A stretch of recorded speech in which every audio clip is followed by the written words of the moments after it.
Most gardeners are taught the same rule from the very beginning. If you want healthy plants, you must dig the soil, turn it over every season, remove every fallen leaf, and keep the ground clean and bare. For generations, this belief has shaped how gardens look all over the world. Rows of freshly tilled soil have become the symbol of a proper garden. But what if that idea is completely wrong? What if the very act of exposing soil is slowly destroying the invisible system that makes plants grow? Hidden beneath our feet is a living world so complex that disturbing it may be the biggest mistake gardeners have been making for centuries. Soil is not just dirt, it is a living ecosystem. Within a single handful of healthy soil, billions of organisms are constantly working together in a silent, invisible network. Bacteria break down organic matter into nutrients. Fungi extend microscopic threads through the soil, connecting plant roots across surprising distances. Water moves through tiny pores between mineral particles, while oxygen flows through microscopic air channels, allowing roots and microorganisms to breathe. In this hidden world, nothing is wasted. Leaves fall, microorganisms decompose them, nutrients return to the soil, and new life grows again. This quiet cycle has sustained forests for millions of years without any human intervention. If you walk through a forest, you will notice something unusual. No one tills the forest floor, no one removes the fallen leaves. Instead, the ground is covered with layers of organic material, leaves, branches, bark, and plant debris slowly decomposing over time. Now, this natural blanket protects the soil from sunlight, preserves moisture, and feeds the countless organisms living beneath the surface. Over years and decades, those layers transform into dark, rich humus capable of holding enormous amounts of water and nutrients. The forest thrives not because it is controlled, but because its soil remains protected and alive. Deep organic mulching simply recreates this natural system in a garden. Instead of leaving soil exposed, the gardener covers the surface with a thick layer of organic material, hay, straw, wood chips, or fallen leaves. Not a thin decorative layer, but a deep blanket that remains in place year after year. At first glance, it can look messy compared to the neat appearance of freshly tilled soil. Yet beneath that seemingly chaotic surface, something remarkable begins to happen. The first change is moisture. Bare soil exposed to sunlight loses water rapidly through evaporation. Within hours, precious moisture disappears into the air. But when a thick layer of mulch covers the ground, sunlight can no longer strike the soil directly.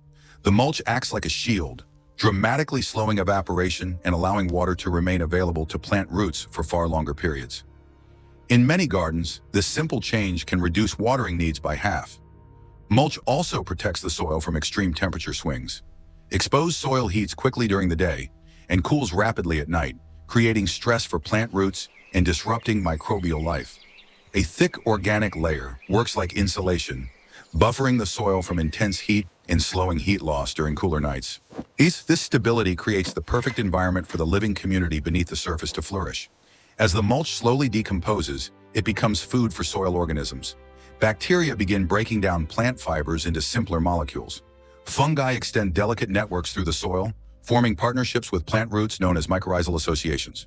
Through these underground connections, fungi transport nutrients and water across the soil, dramatically expanding the reach of plant roots. In return, plants supply the fungi with sugars produced through photosynthesis. It is a cooperative system that has existed for millions of years, long before humans ever planted their first garden. Earthworms soon arrive as well, drawn by the constant supply of organic material. As they tunnel through the soil, they create channels that allow air and water to move deeper underground. Their castings enrich the soil with nutrients and beneficial microbes. Over time, their activity transforms compacted ground into a loose, porous structure where roots can grow easily and microorganisms can thrive. Gardeners who adopt deep mulching often notice changes surprisingly quickly. Within the first year, the soil becomes darker and softer. Earthworms appear in large numbers. Plants develop deeper roots and show greater resistance to drought and temperature stress. After several seasons, the transformation can be dramatic. What was once hard, pale dirt becomes rich. Living soil filled with biological activity. Despite its effectiveness, deep mulching has long faced skepticism. For centuries, farmers believed soil must be plowed regularly to remain productive.